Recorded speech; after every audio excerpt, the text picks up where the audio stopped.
The community in real time gives us feedback on where we're going right, where we're going wrong. The community is the police are the community. Sir Robert Peel. This is a concept that has gone back to the very beginning of law enforcement. So I'll leave you with this. The lesson learned, if there's anything you take away from what I'm saying, is it takes a village. It takes a village to raise a child. And if we are not standing up on that corner at that moment, when that kid is doing wrong, we are failing. And if you're relying on the police department to fix what's going wrong in your house, you are failing yourselves. Thank you.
Appreciate that. My name is Dr. Victor Ukwu, primary care physician, medical director of occupational health and wellness over at St. Joe's. Grew up outside Philly, went to Meharry Medical College, HBCU. There's only 4 of them in the nation. Kappa Alpha Psi Fraternity Incorporated all day. Just here to talk about primary care, preventative health, and really grateful for this opportunity. Let's give that man a round of applause, please.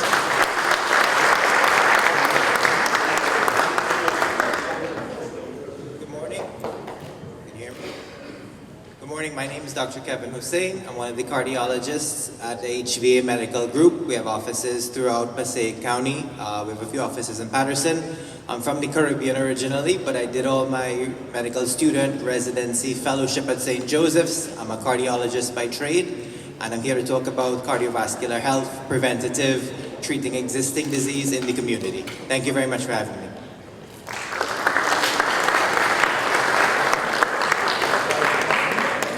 Good morning, everyone. I'm Dr. Emmanuel Mercedes, psychologist, raised in Newark, New Jersey, born in Dominican Republic. And I'll be talking to you about mental health.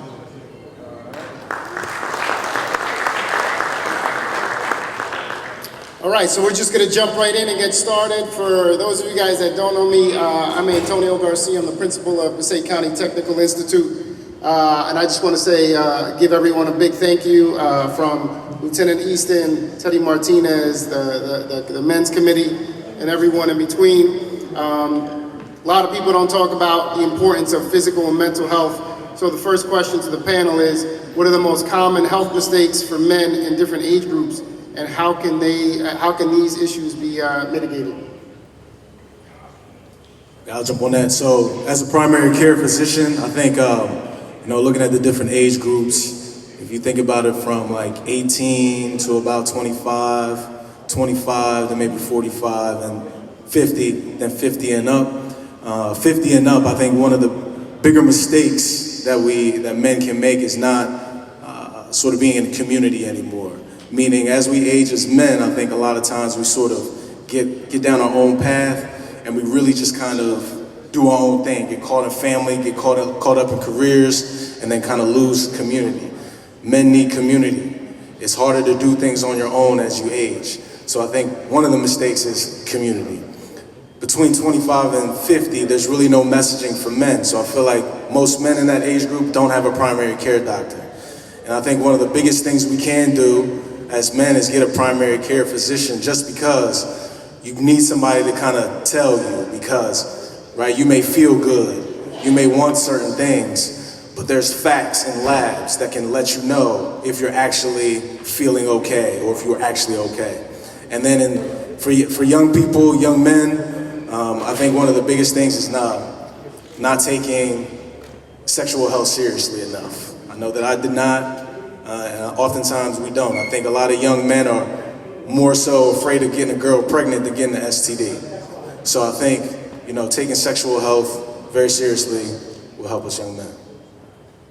Absolutely, that's a great insight. From a cardiovascular standpoint, the number one killer of men is and remains heart disease. And I think we all feel it. After your 20s, you feel great, you can shake off pretty much anything. From the time you hit 30, you start feeling yourself slowing down a little bit. Even now, we're seeing men being diagnosed with serious heart conditions younger and younger. So promoting effective lifestyles, both physical and mental, is pretty much, you know, the best you can do for yourself from a preventative standpoint. Coming to see if you have, you know, certain things run in families, you cannot fight your genetics. It's most importantly to get this information from your relatives, to speak in community with your families, to normalize talking about your own physical and mental health.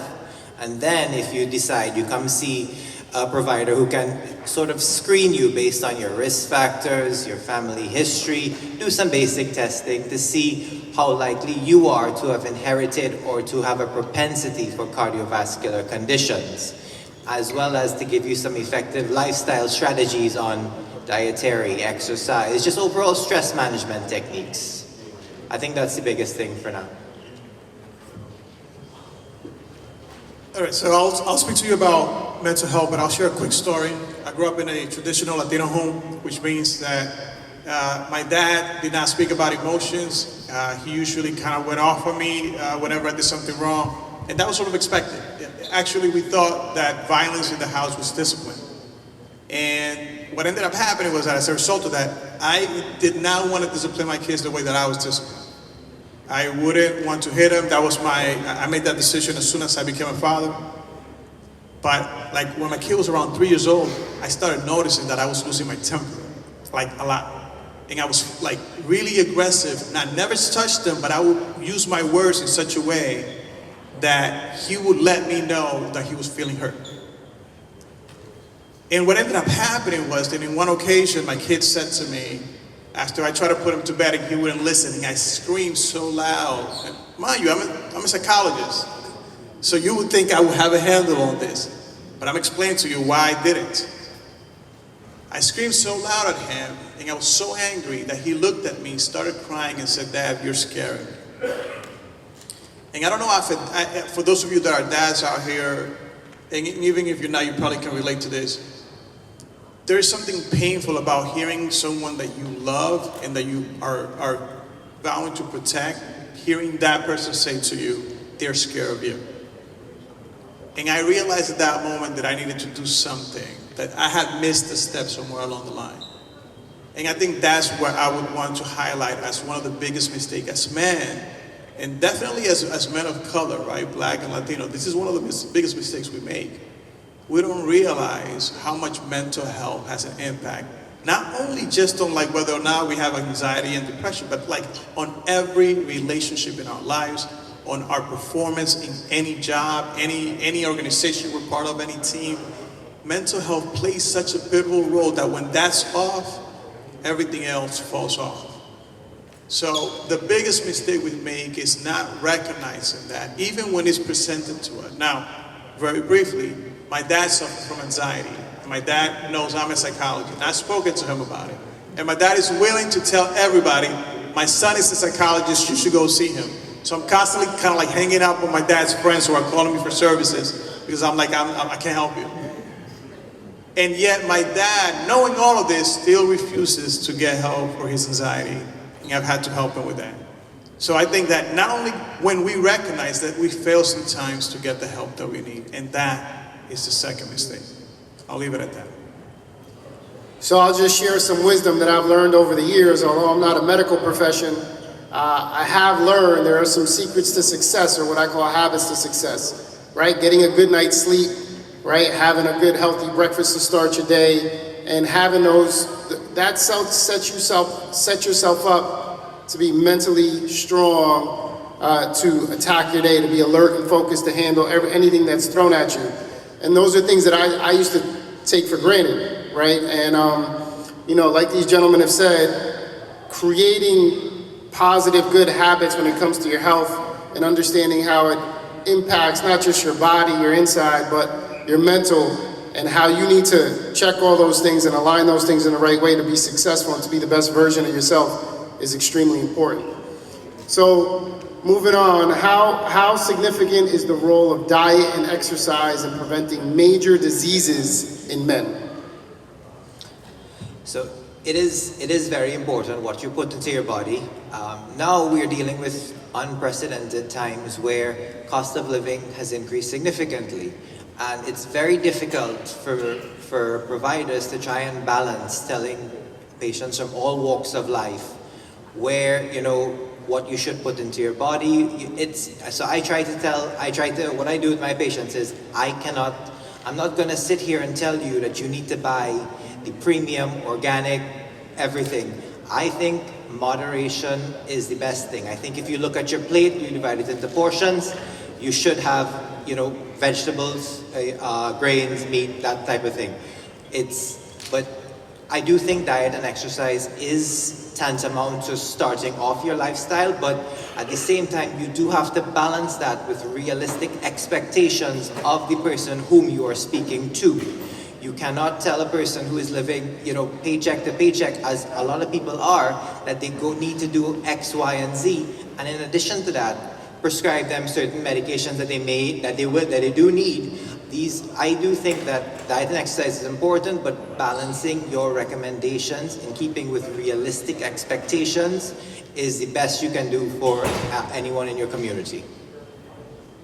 Amen. So I think when you really think about dieting and exercise, it's really kind of hard to as a primary care doc in the community, to tell you, oh yeah, you need to go buy farm fresh food, you need to do X, Y, and Z, right? Because the good stuff costs.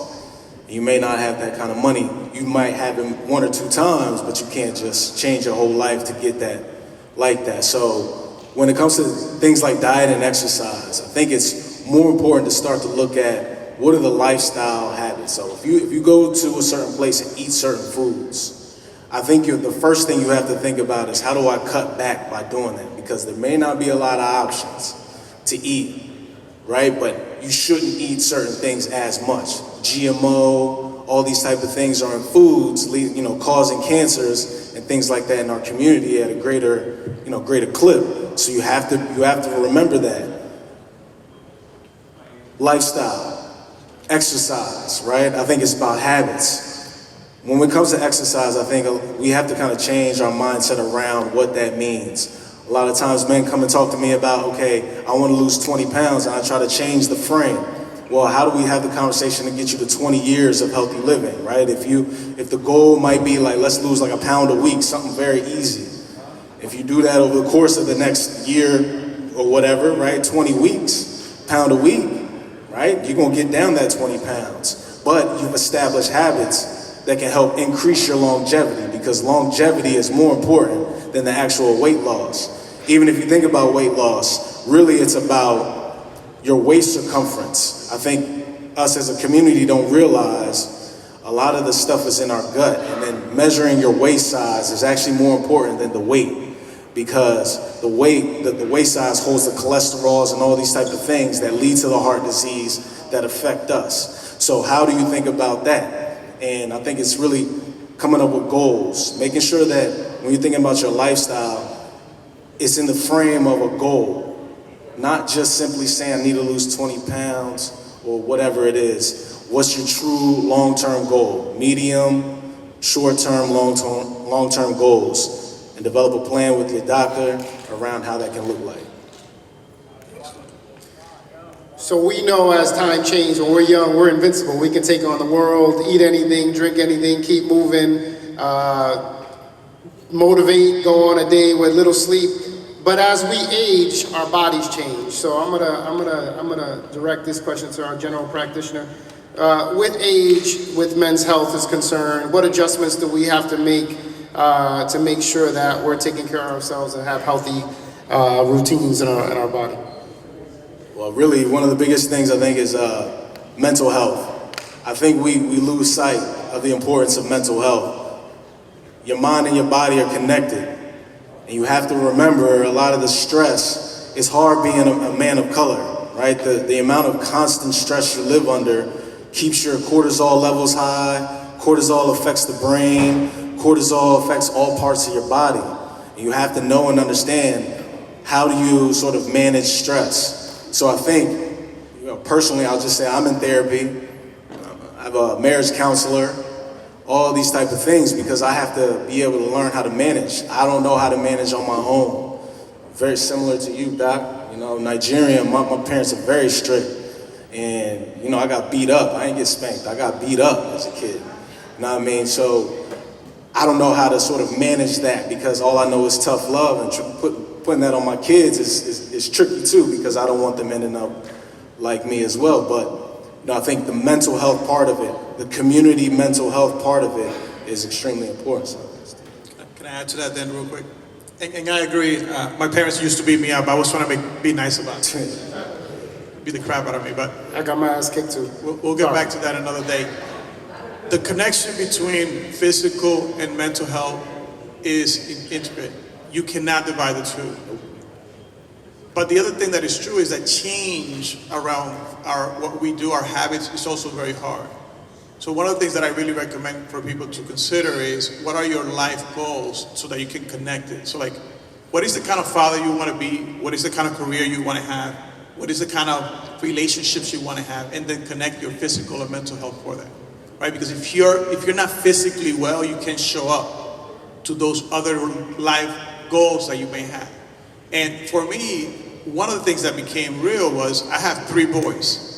And for me, I want those boys to become healthy men. And I recognize patterns in my life that were not healthy. So if I want them to become healthy men, I have to actually be able to model that for them. And that became my life goal. And so I am in my own individual therapy. I do a lot of physical health components. I try to work out as often as possible. I started running. All of that with the goal of, how do I show up for my kids the best way possible? And for you, it may not be your kids. For you, it might be something that you want to accomplish in your community, a change you want to make, an impact you want to make. Use that to be the motivation for saying, because of this, I have to take care of my body and my mind. Yeah, so I'm just going to share, for me, 50's around the corner. And I've realized I've had to change a lot of my habits over the years. And one of the things I realized is I know I need 7 hours of sleep, right? And as a principal, I see a lot of young individuals come to school not ready to pay attention, to be alert, because they're up all night watching TV, on their phone, on social media, right? And they're not understanding the importance of sleep because they are young, and not realizing that to set themselves up to be successful are those little things. Keeping it simple, right? That good night's sleep, putting the right things in your body. Understanding that for me, my therapy is going to the gym by myself, putting on my ear pods, throwing some weights around, getting a good sweat going, and understanding there's science behind that. My body's releasing certain chemicals and hormones in my body that are dealing and help me manage my stressful work environment, so that I can come home and be a good father, a good husband, a good human being. And again, like Doctor said, it's all connected.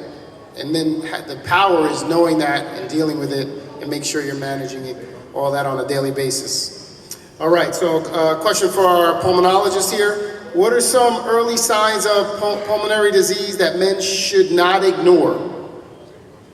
So I apologize. Pulmonary disease, certain signs of pulmonary disease that you should not ignore. If you find that your normal level of activity, if it's declining ever so slightly, like, if you can previously carry X amount of groceries around, and you find yourself struggling slightly, then, these are the things that if you're winded walking up a couple flights of stairs, and then combined with cardiology, you always want to see if, you have that pressure-like sensation in your chest, It's always safer to get it checked out because we are seeing more and more heart disease in younger people. If you find yourself feeling just that little bit off, listen to your body. Let your body tell you what's going on. And all in all, if you find, but typically the classic sign is pressure-like discomfort in your chest. If you want to say it goes to your left arm, you probably should be seeing somebody soon before it gets to be a very serious and emergent issue. Okay, so we only have a few minutes with these panelists. I'm gonna just ask two more questions. One is, and this is for all the gentlemen here, why are men so reluctant to seek help when it comes to their mental and physical well-being? So I'll say this, and hopefully in another setting we can expand on something like this, but there's a lot of shame that we carry as men on the basis of things that we are not good at or the failures that we've had in life.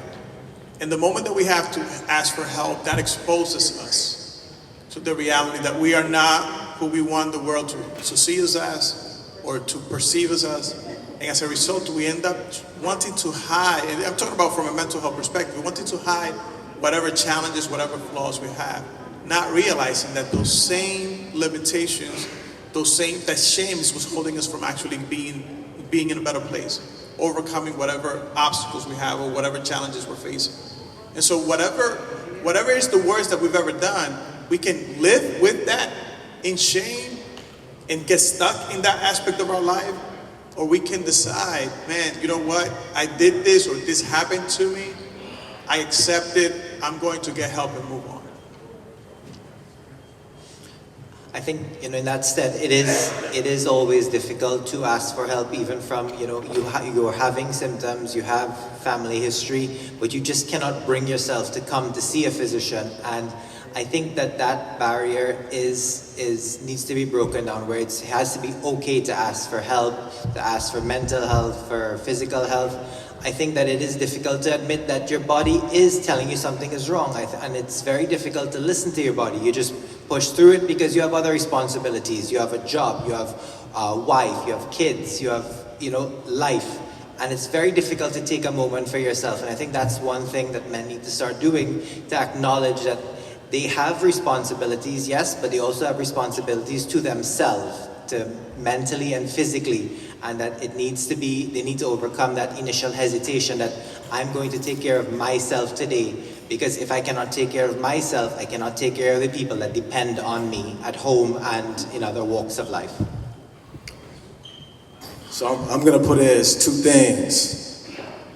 One, you can't deny, structural racisms and stuff like that. I think that's a huge part of our community, us as men, how we view ourselves, our ladies, et cetera, right? That's way too deep to get into right now. The second part, I think, really is that aspect of vulnerability. There's no safe spaces, I feel like, for men. Men in general, highly competitive. So I feel like it's very difficult for me to actually be vulnerable with my man, because even, right, you got something on me. Do I really want you to have something on me?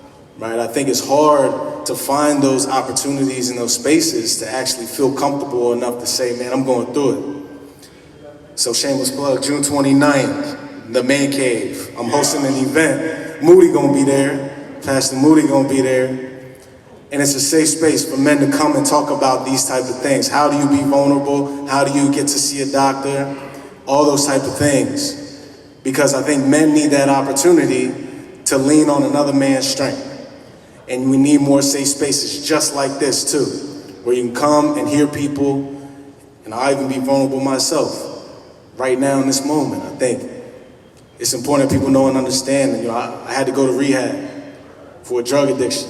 So I'm up here as a physician. I seem like I got it all together, but it took a very long time for me to actually get to this place. So it's not that, you know, you can't be vulnerable, you should not be vulnerable, or you can't be vulnerable, you can be, and you should be vulnerable.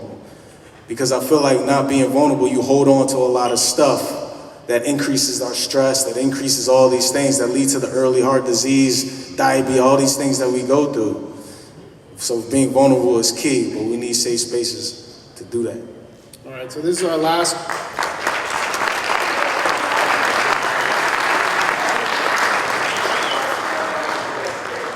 This is our last question. And the reason I'm picking this question, just going to preface that, you know, growing up in my family, drugs, alcohol were prevalent at family events, right? Everybody's, you know, drinking heavy. People are doing drugs, right? People are high, walking around doing their thing. So I grew up with that thinking that was normal and it was okay. So for you guys, and again, just be brief because of timing, how does drugs and alcohol affect our health as men? So yeah, the most obvious one to look at is cigarette smoking. This, you know, they've done a lot of public health on it. Now vaping seems to be more socially acceptable. These tobacco alternatives, they can increase inflammation in your blood vessels. They can induce undue stress on your cardiovascular system, and the long-term effects are not well known. Cigarettes are very well known. They know they accelerate the risk of heart disease. They can cause existing heart disease there to worsen. But the real question is, the more socially acceptable ones now, like vaping being the easiest one, what does the future look like with that? And I think it's going to be probably the same thing. It's going to accelerate heart disease at the micro and macro level. In addition to this, alcohol is the socially accepted, and I guess it goes back to men's health. Where do men feel comfortable opening up? Over a drink or two. So it's easy. It's almost like a crutch where you can open up a little bit if you have a drink in your hand. So I think that's where, you know, alcohol obviously affects your liver, affects your heart, affects your weight, but it's more so that societal acceptance that a man can only talk to a man over a drink. That stigma probably needs to be broken for long-term physical and mental health of men everywhere. So I'll take a little bit of a different angle on this. I'll tell you why I think many of us actually use alcohol or other substances, right? It's because we are coping with whatever aspects of our life we're struggling with. And sometimes it gets easier to numb a part of ourselves than it does to actually deal with it.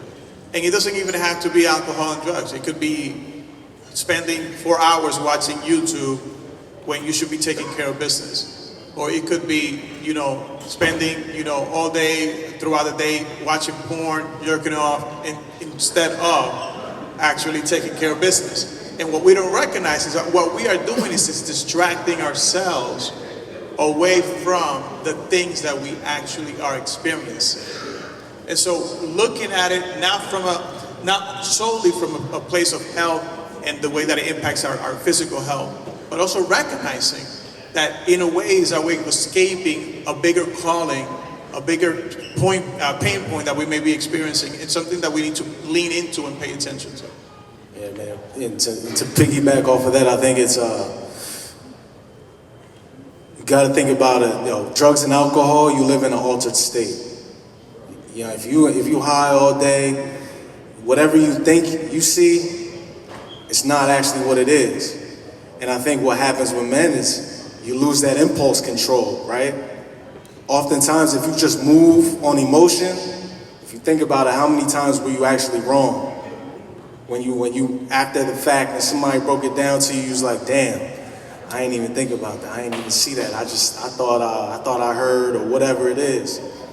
Being in that altered state, you can't see reality, or you can't at least give yourself the opportunity to slow down and not just move on an impulse. Impulse control is very difficult for men, And when you high and when you drunk, it makes it very easy to just move on an impulse and just, you get the case of the efforts. You know what I mean? Usually that's not a good situation. So I just think, you know, more so than just the actual medical, right, of it, it's that altered sense, that altered state that we actually live in that's never a good thing. So you can't be high all day. All right, let's give these gentlemen a nice round of applause. Our medical experts sharing wisdom, knowledge to empower all of you to be better. Thank you. Appreciate y'all. Thank you. June 29th, the man cave. Yes, indeed. Yes, sir. Yes,